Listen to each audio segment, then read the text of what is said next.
Merci pour les chants.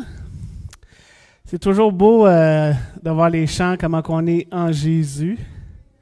Mais aujourd'hui, j'ai la tâche de prêcher sur autre chose. Des fois, on est comme des mini-wheat. Hein? Vous connaissez les petits céréales, là? Il y a un beau côté givré, puis il y a l'autre côté. Parce que des fois, en tant que chrétien, on est fier d'être enfant de Dieu, le côté givré, mais l'autre côté, on en parle moins un peu, tu sais. C'est comme si je me présenterais, mon nom c'est Yvan, je suis un tueur, un menteur, un convoiteur. C'est ça dans le fond. Parce que c'est ça le péché. Le péché, c'est qu'on est encore cette nature-là, le côté qui n'est pas givré. Et on veut l'oublier des fois. Inquiétez-vous pas, j'ai jamais tué personne littéralement, mais souvent dans ma tête. Parce que dans le fond, on va regarder aujourd'hui, on est encore dans la série Le crois-tu vraiment? Et aujourd'hui, je vais vous amener sur le péché. Parce que dans le fond, on est tous pareils. Que tu sois super brillant ou que tu te considères pas brillant, que tu te considères plein de talent ou pas de talent, on est tous des pécheurs. Et vous avez toute votre petite machine à pécher propre à vous et que Dieu vous révèle que, wow, cette machine-là est en vous. Ça, c'est la mauvaise nouvelle. Mais il y a une bonne nouvelle aussi qu'on va voir un peu. Donc, le crois-tu vraiment? Donc, on dit une vérité qui ne se vit pas est une vérité qui n'est pas crue. Et je pense des fois, en tant que croyant, on est fiers de dire, regarde, moi, je ne suis pas un adultère. On regarde les gros péchés. Et ça, moi, je ne suis pas ça. Mais des fois, les péchés d'attitude, de cœur, ces choses-là, c'est plus difficile. Et des fois, on dirait qu'on est des pharisiens évangéliques. Parce qu'on regarde les autres. Je sais que la société, ça n'a pas de bon sens comment ils sont. Moi, je ne suis pas comme ça. Mais dans le fond, Dieu veut transformer nos cœurs dans les moindres recoins. Et Dieu a une grâce, il nous le transmet tranquillement. C'est un peu, des fois, un ménage spirituel qu'on fait. Hein? Si vous faites du ménage, peut-être que vous n'aimez pas ça. On en parlait avec Cécile tantôt au début. Mais des fois, vous faites le ménage chez vous, vous êtes fiers de votre job, et là, le soleil arrive dans la fenêtre, puis qu'est-ce qu'on voit? La poussière. T'es là, oh man, j'ai manqué ma shot. Tu dis... Mais c'est un peu ça. À un moment donné, Dieu vous révèle dans votre vie votre poussière. Il n'y a pas des gros motons de poêle. Les gros péchés, Dieu peut-être a réussi à les régler, mais encore la poussière, et par sa parole, Dieu va vous le démontrer. Et dans le fond, pourquoi qu'on ne le croit pas vraiment? Parce qu'on est des êtres créés à l'image de Dieu, et on ne vit pas notre vie basée sur les faits qu'on a dans notre vie, mais sur l'interprétation. Fait que peu importe la situation qui arrive, on va vouloir de nous-mêmes interpréter qu'est-ce qui nous arrive. Donc, c'est notre interprétation plutôt que les faits par rapport à Dieu. Et je peux vous dire que la personne qui a le plus d'influence dans ta vie, c'est toi. La personne qui te parle le plus, c'est toi. Ça dépend qu'est-ce que tu écoutes quand tu te parles à toi-même. Dans le fond, tu te crées comme une sorte d'évangile, tu te crois toi-même. Peut-être que tu es déçu, tu as cru des affaires pendant des années, puis à un moment donné, tu as réalisé, oh, mais Dieu est gracieux, Dieu va nous aider. Fait que quand tu te parles à toi-même, parce que si tu te parles souvent, c'est important de savoir qu'est-ce que tu te dis. On va regarder c'est quoi le péché. Peut-être que vous connaissez ça, mais c'est toujours important de voir qu'est-ce que c'est le péché, qu'est-ce que la Bible dit. Donc, c'est quoi le péché? C'est quiconque, dans 1 Jean 3,4, quiconque pêche transgresse la loi. Et le péché est la transgression de la loi. C'est une transgression de la loi morale de Dieu. Tout le monde qui transgresse est pécheur. Pas pire, moi je respecte la loi, mais dans la parole ici, qui pêche? Car tous ont péché et sont privés de la gloire de Dieu dans Romains 3, 23. Tous ont péché. Au moins une fois. Imagine le nombre de jours que tu as vécu. Si tu en fais juste 10 petits par jour, tu es rendu à des milliers, des milliers, des milliers, des milliers de péchés face à Dieu. Et le péché est toujours en relation avec la sainteté de Dieu. Dieu est saint et parfait. Il ne peut pas vivre avec le péché. Et la solution pour nous, c'est Jésus qui a rempli ce vide-là. 1 Jean 1,8, ça dit, si nous disons que nous n'avons pas péché, nous nous séduisons nous-mêmes et la vérité n'est point en nous. Si tu dis que tu n'es pas un pécheur, tu es un menteur. Fait que là, tu viens de pécher encore plus. Fait que je vous pointe pas, là, je suis le premier, là. On est tous des pécheurs. Et c'est quoi le résultat? Romains 6, 23. Car le salaire que verse le péché, c'est la mort. Tu vas mourir. En fait, il y a deux types de mort. Tu vas faire face à l'éternité. Même si tu n'es pas croyant, même si les gens sont athées, à un moment donné, tu vas faire face à l'éternité. Ça va venir qu'il n'y aura plus rien. Et il y a deux religions sur la terre. Il y a la religion qui dit, moi, je vais être pas si pire, je vais être bon. S'il y a un Dieu, il va y avoir une balance, je devrais avoir plus de bonnes actions versus pas d'action, puis je devrais être pas pire à rentrer. Mais la vraie religion, ça dit que t'es pas bon. Ça a pris quelqu'un pour qu'il le fasse, et ça a été Jésus. Puis tu vas faire face à l'éternité un jour.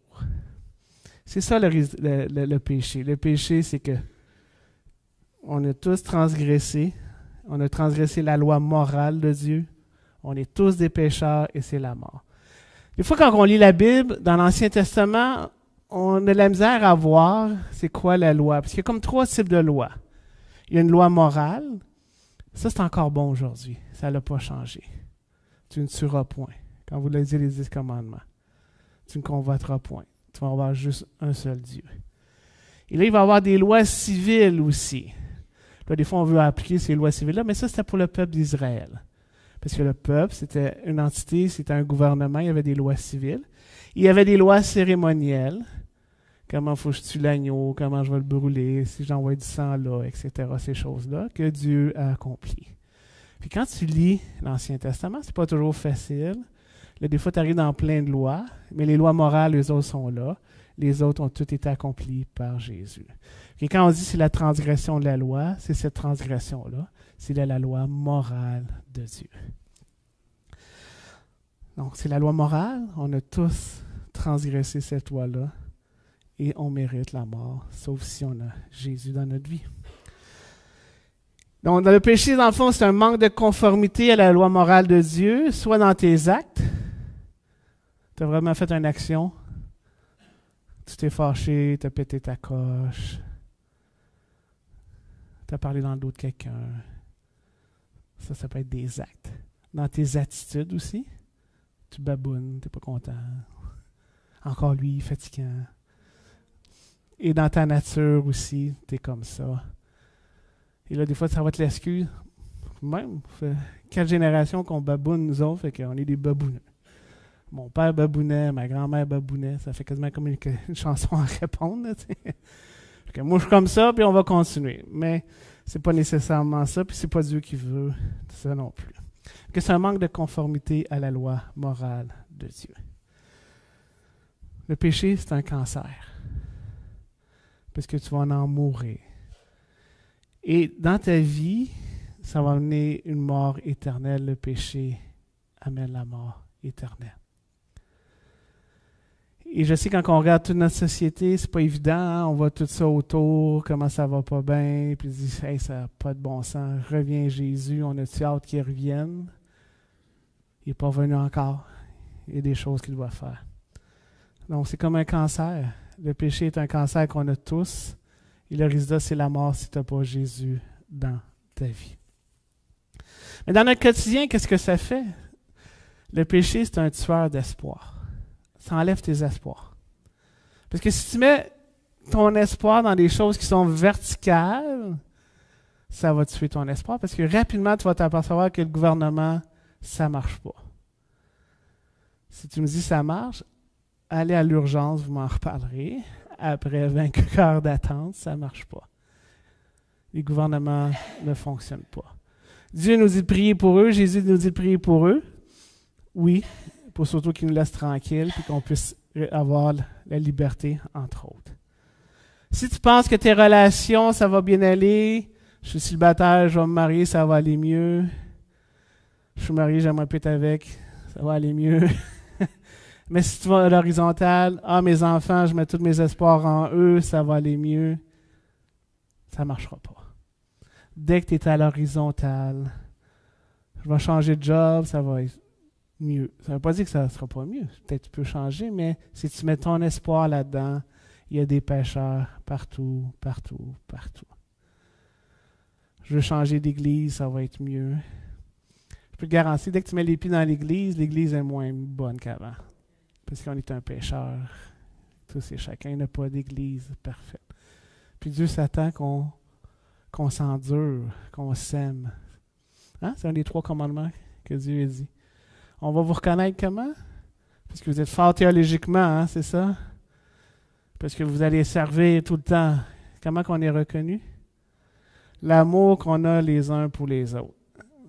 Ça veut dire l'autre qui tu t'assois loin de la salle. Là. Lui, là, il est fatigant. Il faut que tu l'aimes aussi.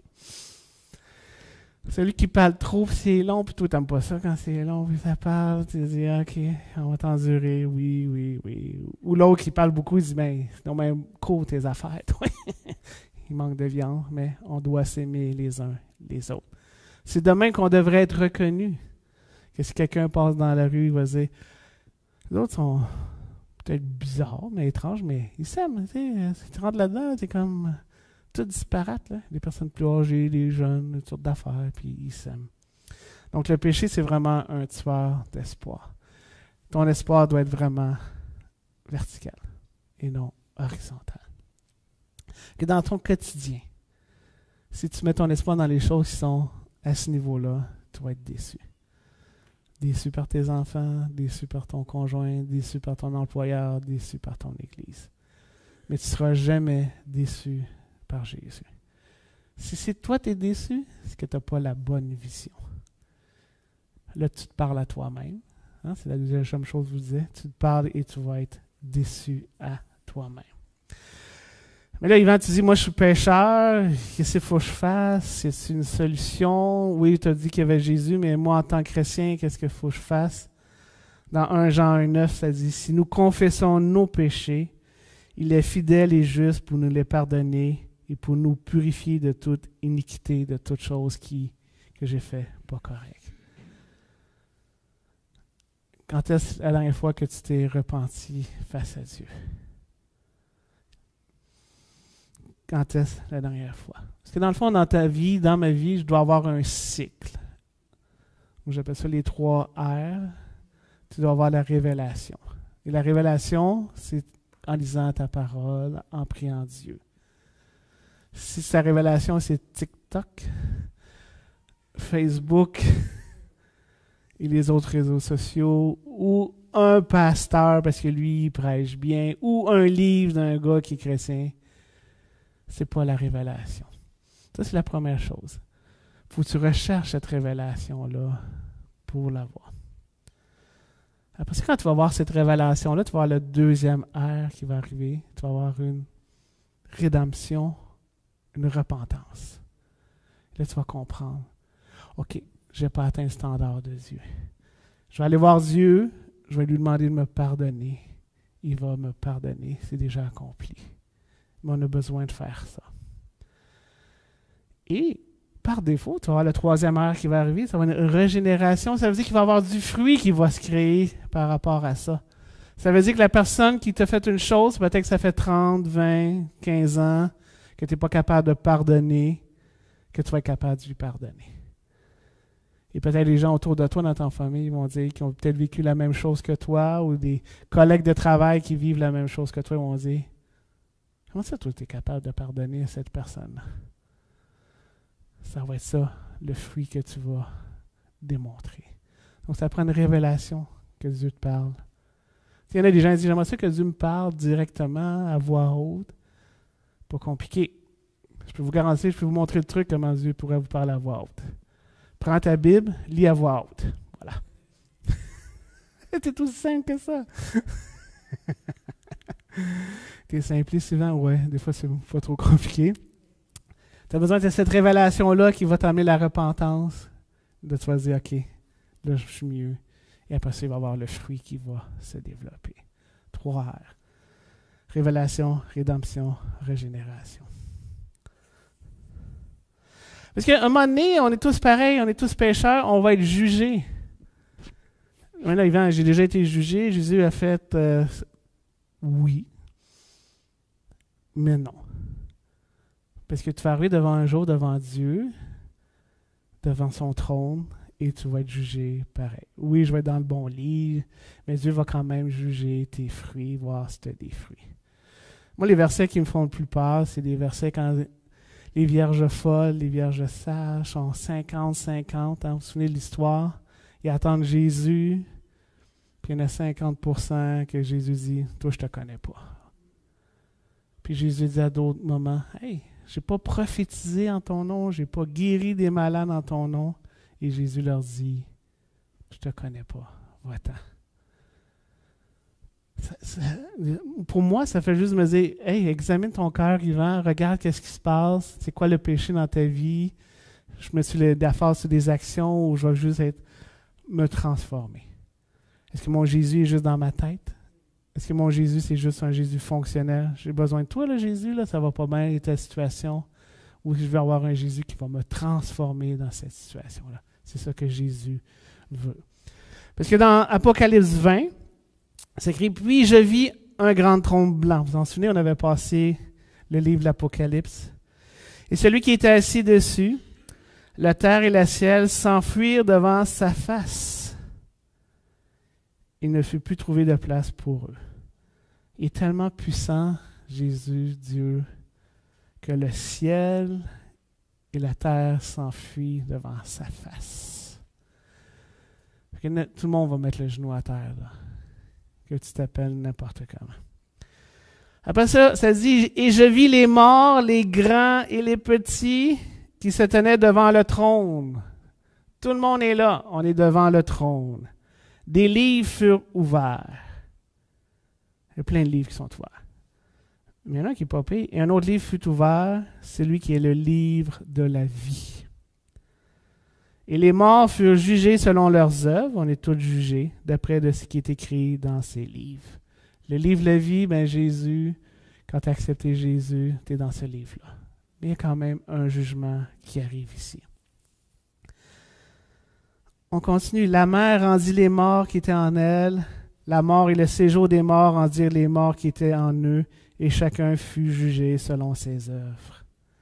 Et la mort et le séjour des morts fut jeté dans les temps de feu. C'est la seconde mort, les temps de feu. Quiconque ne fut pas trouvé écrit dans ce livre de vie fut jeté dans les temps de feu. Tu crois en Jésus, tu es sauvé, mais le résultat doit avoir des œuvres et non le contraire. Si tu es sauvé, puis il n'y a rien qui se passe, pose-toi des questions. Et c'est quelles œuvres que tu dois avoir? C'est les œuvres qui sont écrites dans ce livre-là. D'aimer ton Dieu. Et où ta passion pour Jésus? Es-tu content le matin et dis, hey, j'ai hâte de lire ma Bible? Si tu l'as perdu, prie pour qu'elle revienne. Et où ta passion? On a tous des passions. Aimer son prochain comme soi-même. C'est tough, ça. Mais c'est ça qu'elle se dit, on va être jugé devant Dieu. Dieu, là, il te donne, c'est un gentleman. Il ne te forcera jamais. Il ne va jamais te forcer à l'aimer. Il y a des religions sur la terre qui forcent les gens à se convertir. Jésus ne force pas à convertir. Il en a même repoussé. Il semblerait que dans la Bible, il a repoussé du monde une 40aine de fois. Le jeune homme riche, il a plein d'argent, il vend des choses, il l'a repoussé indirectement. Jésus veut ton cœur, il veut ta passion. Ta passion pour lui, ta passion pour les autres. C'est ça qu'il veut. Que tu sois introverti, extraverti, il veut ta passion. Il y a un gars que je connais, c'est un super intellectuel, il est brillant, français de France en plus. Super quand il parle. Et la personne qui l'a converti, c'est une personne qui ne parle pas beaucoup, qui n'a pas beaucoup d'éducation, pas beaucoup d'arguments. Lui, il avait les arguments, il était athée, dur. Elle l'a convaincu parce qu'il a parlé de sa passion pour Jésus. Elle avait cette passion-là. Elle brûlait pour sa passion. Et là, on rentre souvent dans notre vie dans j'appelle ça les pas si graves. Hein? Ça, c'est la petite poussière là, du soleil, les pas si graves. Là. Dans la Bible, il appelle ça l'impiété, le mépris de Dieu et de sa parole. Ben, je n'ai pas ça, moi. Ben, des fois, quand tu lis la parole, puis tu as quelque chose qui te touche, ben, on tourne la page. Hein? Ça va bien. Je vais swiper ma page. On a tous eu ces moments-là de mépris. Les pas si graves, c'est l'inquiétude et la frustration. Je suis comme ça. Moi, toujours inquiet. Mais l'inquiétude peut devenir un péché. Tu es toujours frustré, ça peut devenir un péché. Tu peux être frustré de temps en temps, et là tu réalises, j'aurais pas dû, j'ai manqué la marque. Ça, c'est dans les pas si graves. Ou des fois, j'avais appelé ça les péchés respectables. Là. Ça n'existe pas, là, mais tu sais, c'est comme on se convainc que l'inquiétude, regarde. Moi aussi, j'étais inquiète. Il y avait des choses dans ma vie, j'étais super inquiet. Puis il y a d'autres choses qui se passent dans ma vie que je ne suis plus inquiet parce que Jésus, il m'a transformé. Mais il ne faut pas que l'inquiétude reste là. Comme je dis souvent, tu peux avoir cette émotion-là, mais c'est qu'est-ce que tu en fais après? Comment tu te parles après? C'est sûr que si tu reçois une mauvaise nouvelle d'un vrai cancer, une maladie, c'est sûr que tu vas tomber inquiet un peu, là, tu vas dire, mais après, qu'est-ce que tu fais? Où tu remets ça? Tu as tes enfants qui ont une vie tout croche, ça va pas bien. Tu as un robot les forcer, mais Jésus, il ne les forcera pas. Là. Ils ont leur choix, tu peux prier pour eux. Ah, mais ils vont peut-être aller en enfer, mais Dieu va juger. Dieu est bon pour juger. C'est lui le juge. Parce que si c'est moi qui jugerais, là, tout le monde sera en enfer sauf moi. Une autre chance pour, à un moment donné, Daniel, je t'ai renvoyé là, toi aussi. Si on est comme ça, c'est la nature, là. Une chance que Jésus est là. On n'est pas content. Le mécontentement. Je ne dis pas de rester dans une situation qui n'est pas correcte. Là. S'il y a des choses à améliorer, des situations, c'est correct. Mais si tu es toujours mécontent, ça fait partie des péchés, c'est pas si grave. L'ingratitude. Moi, j'apprécie les gens qui servent ici dans l'ombre. On n'a plus de repas du Seigneur. Aujourd'hui, on est le premier du mois. Les gens qui font ça, ils n'étaient pas là aujourd'hui. Est-ce qu'on leur remercie, ces gens-là qui vont prendre le temps de faire ci, de faire ça? Hein? L'ingratitude. Tu vis quelqu'un, tu es en couple. Ah, c'est normal qu'elle fasse ça. Mais non, c'est d'aimer. L'orgueil. Hein, notre côté givré, là. Moi, je suis un bon chrétien. Je fais ça. On aime parler des choses qu'on fait en tant que chrétien, mais on a la misère à dire qu'est-ce que Dieu fait dans ma vie. Dieu a fait ça, j'étais là, je suis rendu là. Dieu a fait ça dans ma vie. Les choses qu'il fait, garde-les pour toi. Dieu va te récompenser, puis ça va être bien correct, mais qu'est-ce que Dieu a fait dans ta vie? L'égoïsme. Je ne veux pas donner.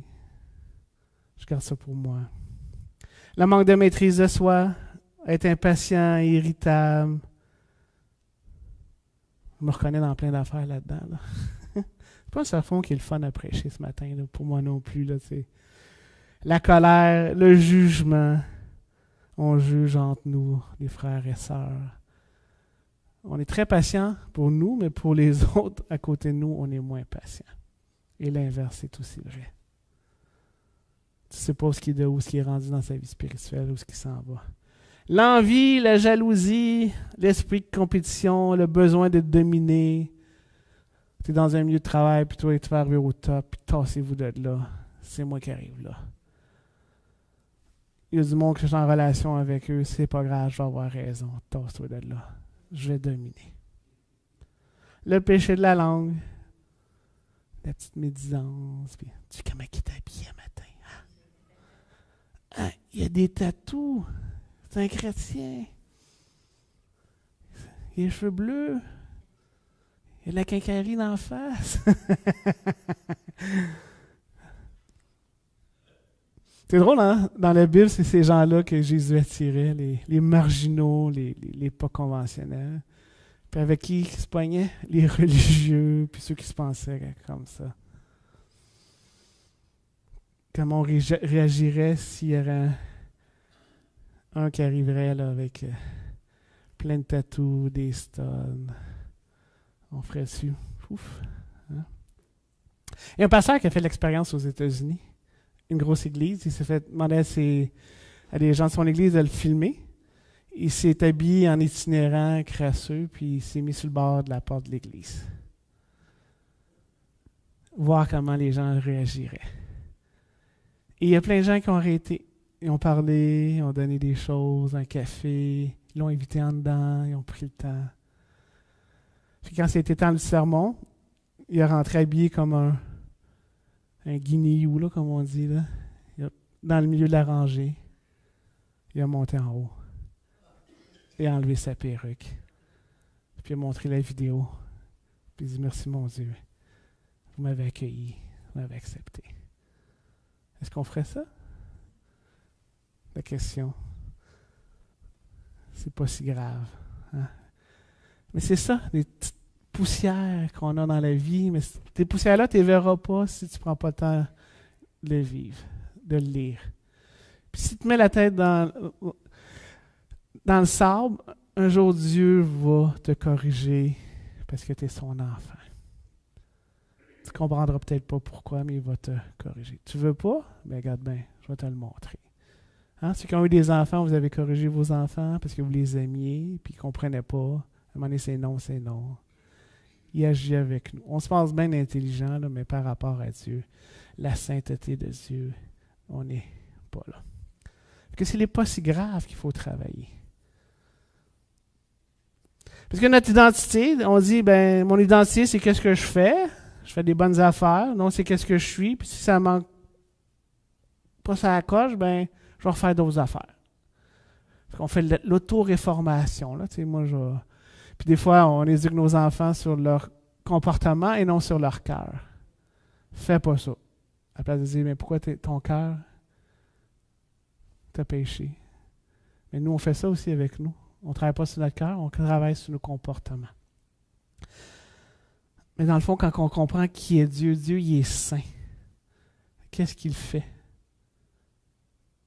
Ben, il n'acceptera pas le péché parce qu'il est saint. Ce que je suis en Dieu, ben, je suis déclaré juste à cause de Jésus. Ce que je vais faire, c'est des actions à cause que je suis en Jésus. Mais des fois, il va à l'envers. J'ai une situation qui arrive. Qu'est-ce que je fais? C'est que je vais y aller. Qu'est-ce que je fais en Dieu? Dieu n'est pas juste. Dieu n'est pas juste parce que je vis ça, c'est pas correct. Ce qu'il a fait, ben Dieu, il n'a pas respecté ses promesses. Il a une mauvaise perception de Dieu. Et quand tu as une mauvaise perception de Dieu, c'est là qu'il faut que tu te repentes. Ouais. Dans le fond, Dieu, tu as toujours gardé tes promesses. Je ne sais pas pourquoi, là, qu'est-ce qui m'arrive, je ne sais pas. Il va y avoir plein de réponses qu'on n'aura pas. Moi, j'en ai plein de pourquoi, là. Puis j'aurais donc dû faire ça, il me semble que... Ouais.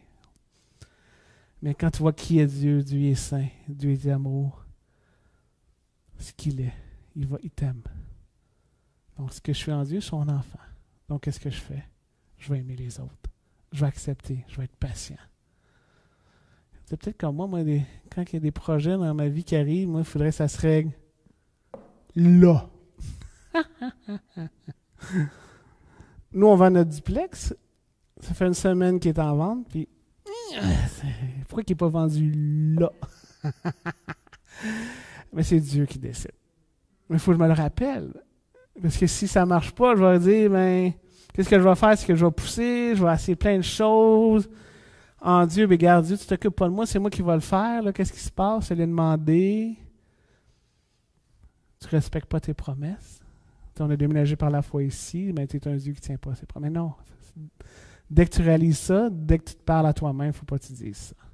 Peu importe ce qui arrive dans ta situation. C'est pour ça qu'on a mis l'emphase dans les derniers mois, pour savoir qui est Dieu, Quand tu sais qui est Dieu, tu sais qu'est-ce qu'il fait. Vu que tu sais qu'est-ce qu'il fait, tu sais qui je suis en Dieu et ce que je fais, c'est le crois-tu vraiment? Est-ce que tu crois vraiment que tu as des péchés dans ta vie? Des pas si graves que j'appelle. Mais dans le fond, pour voir ça, tu n'auras pas le choix de prendre ta parole, d'avoir le standard. C'est le standard. Puis dans le fond, si tu ne prends pas ce standard-là, moi puis Sylvain, on pourra s'assiner toute la journée. Il va dire ça c'est bon, moi je dis c'est pas bon, ça c'est bon, ça c'est pas bon, parce qu'on n'a pas le standard. Tu as besoin de standard là. Et la société, c'est le même qu'elle évolue, hein? Tranquillement, vous voyez des choses. Hey, le 15 ans, ça n'existait pas, ça, là. Pourquoi qu'aujourd'hui qu'on a ça aujourd'hui? Parce que c'est les standards qui changent selon les gouvernements, la société, comment les gens y vont. Et plus que tu vois le standard là, tu vas pouvoir faire une comparaison entre ta vie. OK, je viens de lire le standard. OK, c'est pas tout à fait ça. J'ai un écart. Je vais me repentir. Et là, je vais pratiquer à faire les heures versus ça. Tu sais, dans Matthieu 5, je ne l'ai pas mis là, pour le mettre, là, mais tu sais, les Juifs avaient un standard. Tu ne tueras pas. Tu vas faire des commandements. Puis là, Jésus est arrivé. Voici le standard. Matthieu 5, verset 27. Vous avez appris qu'il a été dit, tu ne commettras pas l'adultère. Ça, c'est votre standard. Mais qu'est-ce que Jésus dit? Moi, je vous dis, tout homme qui regarde une femme pour la convoiter a déjà commis un adultère avec elle dans son cœur. Ça peut être bon pour une femme aussi. Fait que le standard, c'est le cœur. Vous avez appris au verset 38 qu'il a été dit œil pour œil et dent pour dent. Tu me sacs une claque, je t'en sac une. Tu n'as pas été fin avec moi, je ne serai pas fin avec toi. C'est ça que ça veut dire. Mais moi, je vous dis de ne pas résister aux méchants. Si quelqu'un te geliffe sur le genou droit, tends-lui aussi l'autre. Je ne sais pas si vous avez déjà vécu, ça ne doit pas être évident. Tu reçois une mornif d'un bord, tu es là. OK, vas-y. Nos côtés.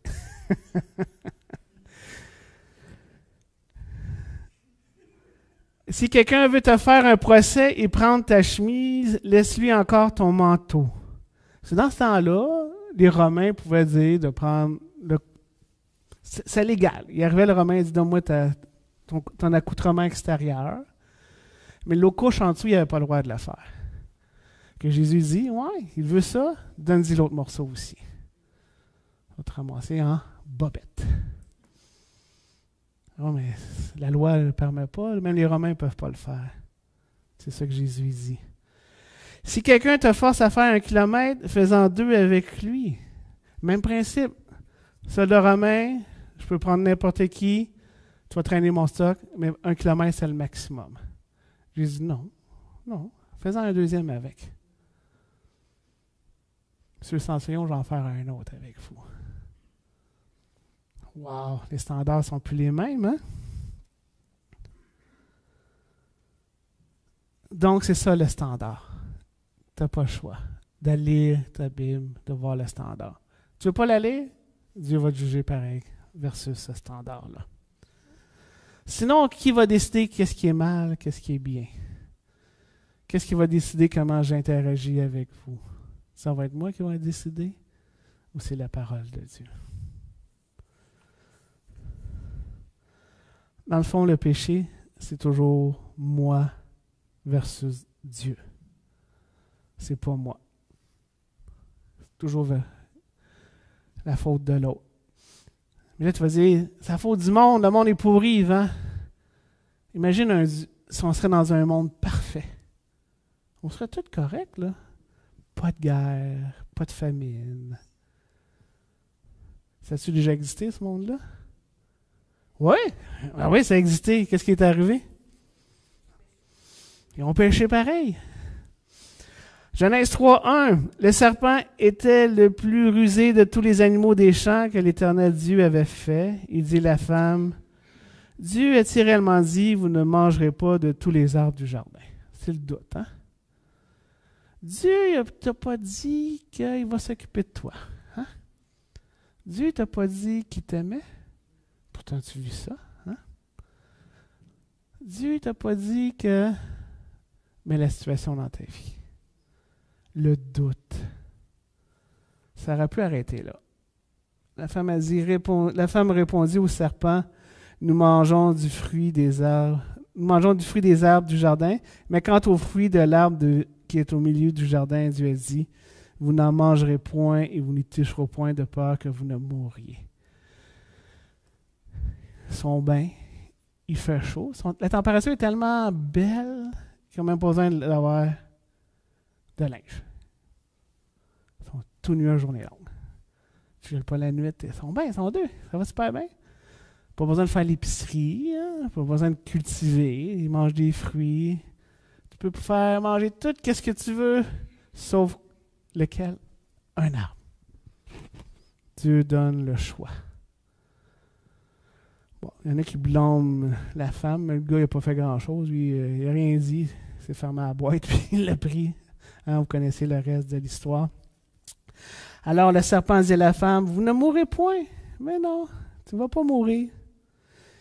Mais Dieu sait que le jour où vous en mangerez, vos yeux s'ouvriront et vous serez comme des dieux connaissant le bien et le mal. Verset 6. La femme vit que l'arbre était bon à manger et agréable à la vue et qu'il était précieux pour ouvrir l'intelligence. Elle prit de son fruit et en mangea. Elle donna aussi à son mari qui était auprès d'elle, et il en mangea. C'était à côté, il a dû entendre le serpent aussi. Hein? Les yeux de l'un et l'autre s'ouvrirent, ils connurent qu'ils étaient nus, ayant cousu des feuilles de figuier, ils s'en firent des ceintures, et après ils ont été chassés. Monde parfait. Il n'y avait pas d'excuses. Ils ont péché. Après ça, hein, on a la première promesse de Jésus vient. Dieu dit que sa tête va être écrasée, puis Jésus va revenir. Croyez pas que c'est à cause du monde autour de vous, que moi je suis pécheur. Ça a été prouvé au début qu'on a tous le choix. Donc, Adam et Ève ont voulu l'autosuffisance. On aime ça, l'autosuffisance. Parce que souvent dans notre vie, on remplace la Trinité de Dieu par une autre Trinité. C'est moi, mes désirs. C'est ça que je veux. C'est mes besoins. Hein? C'est fort à cette heure, là, dans tout le New Age, là, puis la pleine conscience. Hein? Oh oui, on fait la pleine conscience, c'est moi. Mes désirs, mes sentiments, comment je me sens. On est rendu de même dans une société, tu te trompes dans comment l'appeler, mais là, ces sentiments sont affectés. Puis là, il y a certains pays qui... Tu peux faire de la prison maintenant si tu te trompes. En Écosse, c'est comme ça maintenant. Là. Tu te trompes d'un homme ou une femme, tu pourras avoir 7 ans de prison. C'est sentiments. Mais là, on est rendu à l'autre extrême. Mais au-delà de ça, nous aussi, on est comme ça. C'est mes désirs. Moi, je veux avoir ça. Pour ceux qui planifient, là, ça marche-tu comme vous voulez? Ou comme Dieu il veut? Est-ce qu'on s'empêche de planifier? Non. On fait notre part, puis Dieu va nous diriger. Dans le fond, on est des idolâtres, et l'idolâtre ultime, c'est moi. L'idolâtrie, c'est le péché, je pense, qui est le plus sévère pour Dieu. Pour Dieu, il compare ça à la prostitution, à l'idolâtrie sexuelle, à l'immoralité sexuelle. Avec son peuple d'Israël, il a toujours comparé comme ça. On est tous des idolâtres. On a tous des idoles dans nos vies, j'en ai. J'ai mes besoins, mes désirs, mes sentiments. Et Dieu veut qu'on apprenne à détruire ces idoles-là. Des fois, c'est dans notre tête. Hein? Et la meilleure compréhension qu'on peut avoir peut-être du péché, c'est avec David, dans Psaume 51. Hein? Vous vous en souvenez, David? Beau soir d'été, il décide de se promener. Il voit une jolie femme. Il aurait pu retourner de bord. Non. Qu'est-ce qu'il fait? Il l'invite. Vous connaissez l'histoire. Une relation sexuelle avec. Qu'est-ce qui arrive après? Elle tombe enceinte. Il aurait pu arrêter là. Non, on va continuer. On va chercher Uri. Viens, on va manger. Donne un petit peu de vin. Va voir ta femme, En espérant qu'il y ait une relation comme ça. Uri, c'est un gomme droit. Non. Moi, je suis un guerrier, on est à la guerre, je vais dormir ici, je n'irai pas voir ma femme. David a toujours l'opportunité de changer, mais non, qu'est-ce qu'il fait? On va envoyer Uri attaquer, c'est sûr qu'il va perdre, puis toute sa gang va mourir. Il va te faire tuer Uri, puis plein de soldats. Ça marche son plan, il meurt. Est-ce qu'il se repent? Non. Jusqu'à temps qu'un prophète aille le voir. Et c'est ça qu'on voit dans le psaume 51. Et là, David explique vraiment c'est quoi la bonne compréhension du péché. Parce qu'il dit, « Dieu, aie pitié de moi dans ta bonté, selon ta grande miséricorde, efface mes transgressions. » On va regarder ce que ça veut dire, mes transgressions. Il continue, « Lave-moi complètement de mon iniquité et purifie-moi de mon péché. » Parce qu'il dit après, « Car je reconnais mes transgressions et mon péché est constamment devant moi. » Mais c'est quoi une transgression?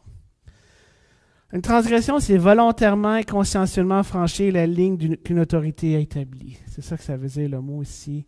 La transgression, Dieu avait mis la ligne là, je l'ai volontairement et consciencieusement dépassée. L'iniquité, ça veut dire que j'étais moralement impur.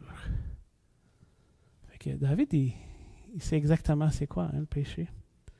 Et le péché, c'est manquer la marque. C'est comme, vous avez souvent vu, c'est comme une cible, là. Tu sais, dans sa cible, puis tu as manqué la marque. Tu n'as pas un bullseye. C'est ça le péché, c'est de manquer la marque par la loi morale de Dieu.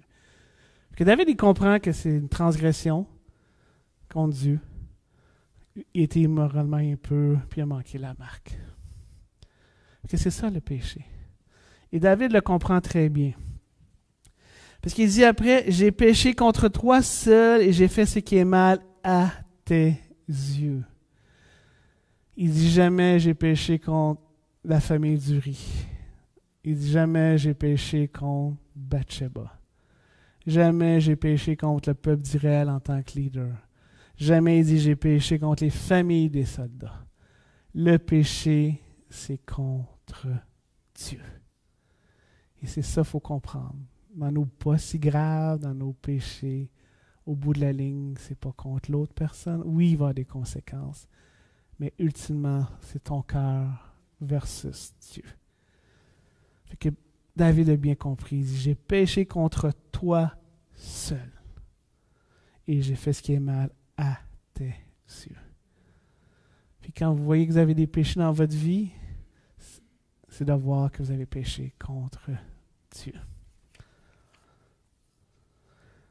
Dans la vie pratique, qu'est-ce que ça donne? Dans le fond, c'est ton cœur. C'est ton cœur. Toi, tu veux faire l'auto-réformation. Dis-moi, je vais changer. Je vais faire mieux la prochaine fois. C'est ça qu'on se dit. Hein? C'est que le péché dans notre cœur, nous, on veut faire, OK, j'ai manqué ma shot ce coup-là. La prochaine fois, je vais être comme ça. Puis après ça, je vais m'améliorer. C'est ça qu'on se dit. Mais le péché, c'est une question de cœur. J'ai eu un moment de faiblesse. Hein? C'est manqué, c'est un petit moment de faiblesse. Là, ça, je suis pas mal plus smart qu'avant. Je fais plus ça. Là, ça va bien. Ça va bien. Jusqu'à temps que tu réalises que tu fais la même affaire ou pas la prochaine fois. Je sais qu'est-ce que je vais faire la prochaine fois. Là, j'ai mon plan, je suis prête. Je vais mettre des stratégies. Hein? Je vais mettre des balises. Hein? On fait comme notre patron, il met des structures, des choses comme ça. J'ai appris ma leçon, là, je ne vais pas répéter mes erreurs. Parce que quand on fait ça, on veut s'auto-réformer, mais on ne veut pas que Jésus transforme notre cœur. Tu ne pourras pas le faire si Jésus ne transforme pas ton cœur. Ça nous empêche de voir la réalité. Tu connais mon patron, là, tu connais mon collègue de travail, il n'y a rien à faire, là, regarde. Il n'y a pas du monde, regarde. On repousse, mais nos comportements envers lui sont pas corrects. On n'est pas patient. On n'obéit pas, comme Paul dit, d'obéir à ses maîtres. Même pas des esclaves, nous autres. Hein? Puis il disait ça à Paul. Paul, il disait ça. Lui, tu le connais pas, là. Il touche mon petit bouton qui m'énerve. Il connaît les petits boutons, là, lui, là, c'est fatigant, là. Tu sais, il y avait des gens comme ça, là, qui...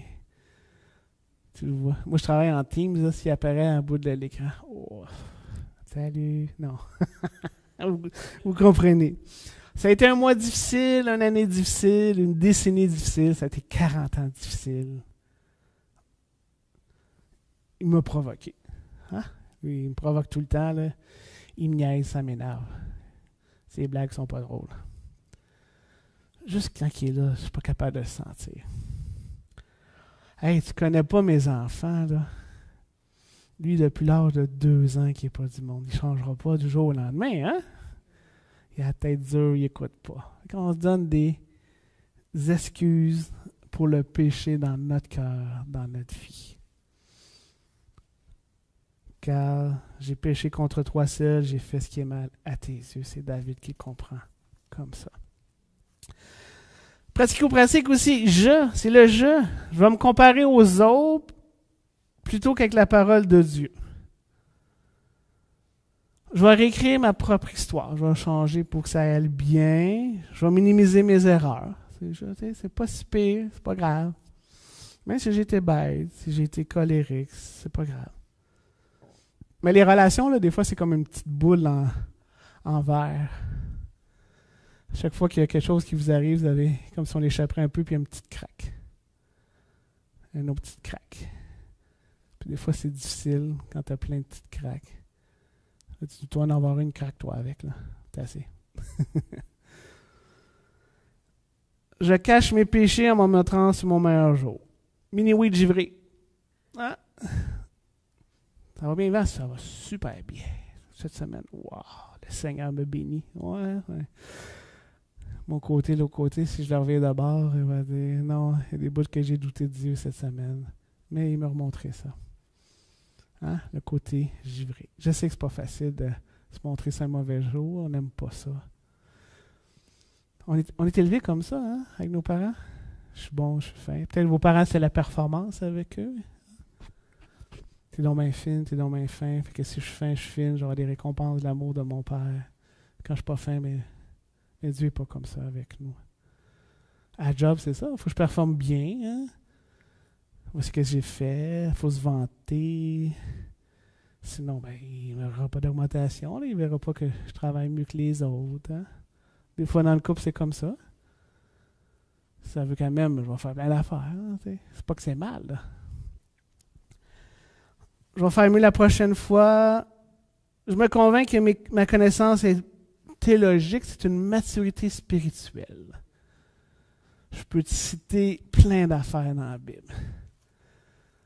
Ah ouais, shoot.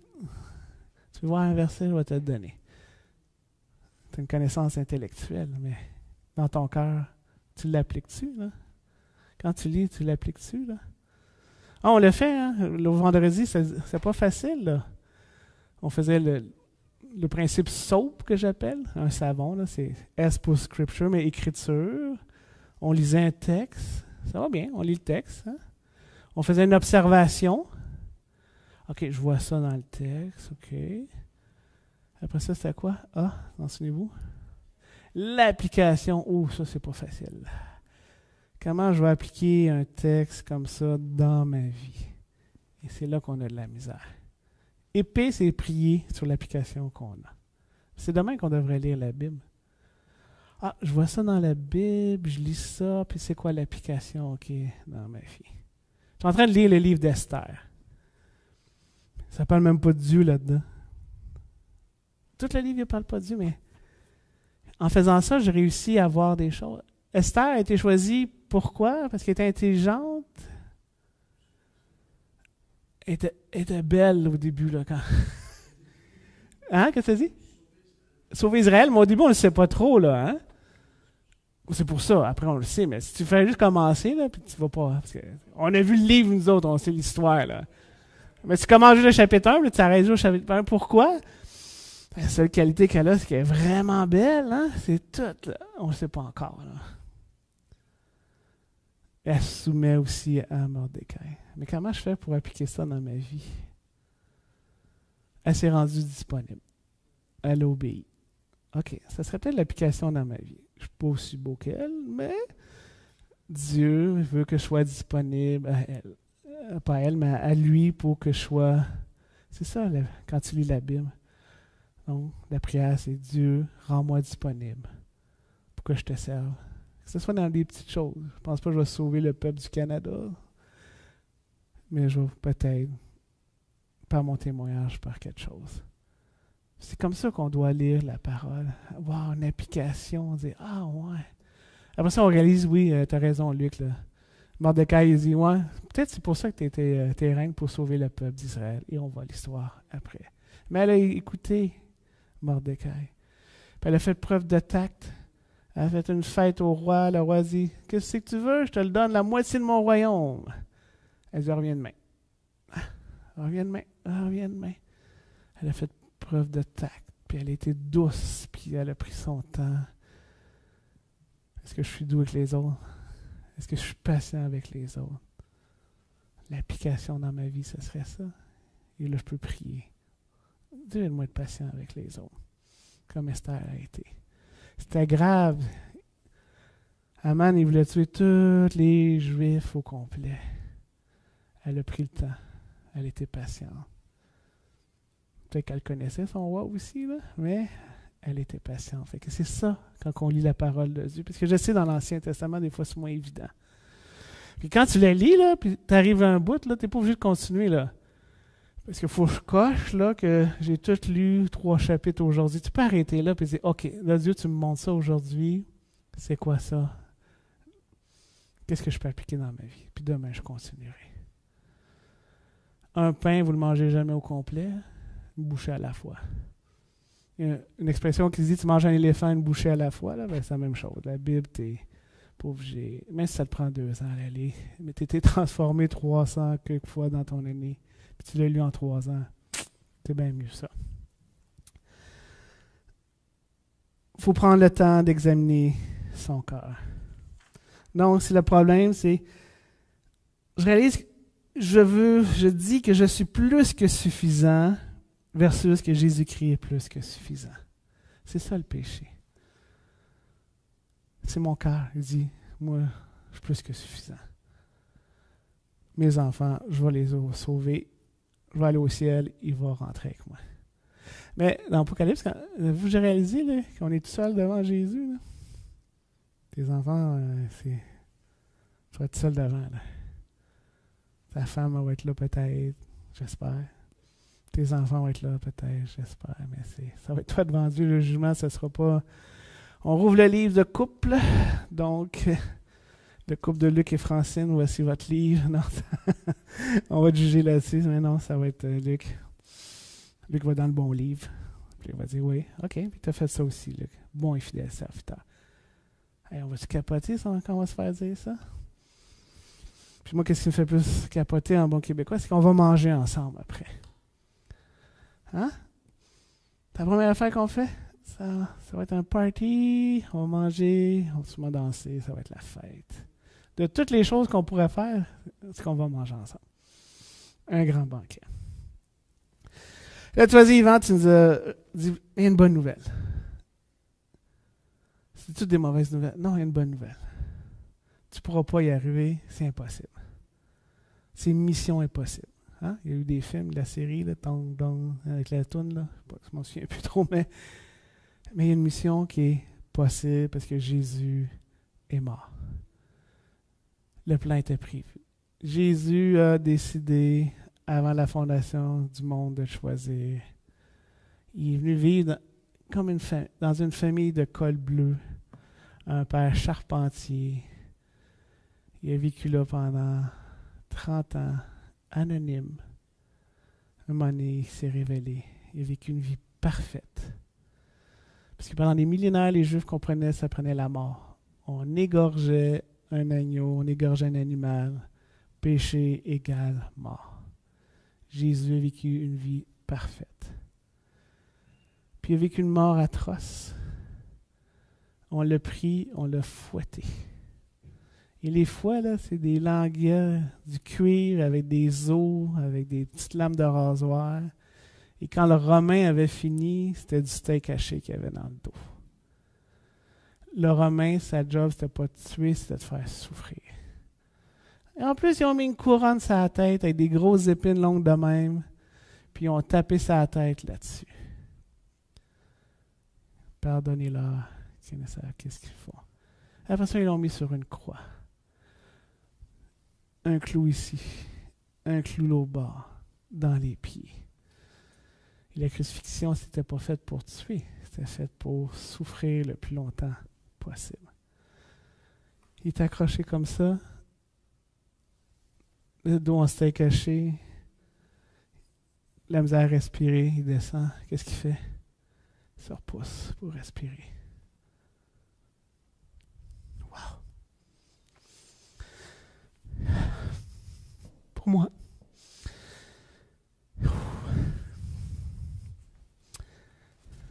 le crois-tu vraiment?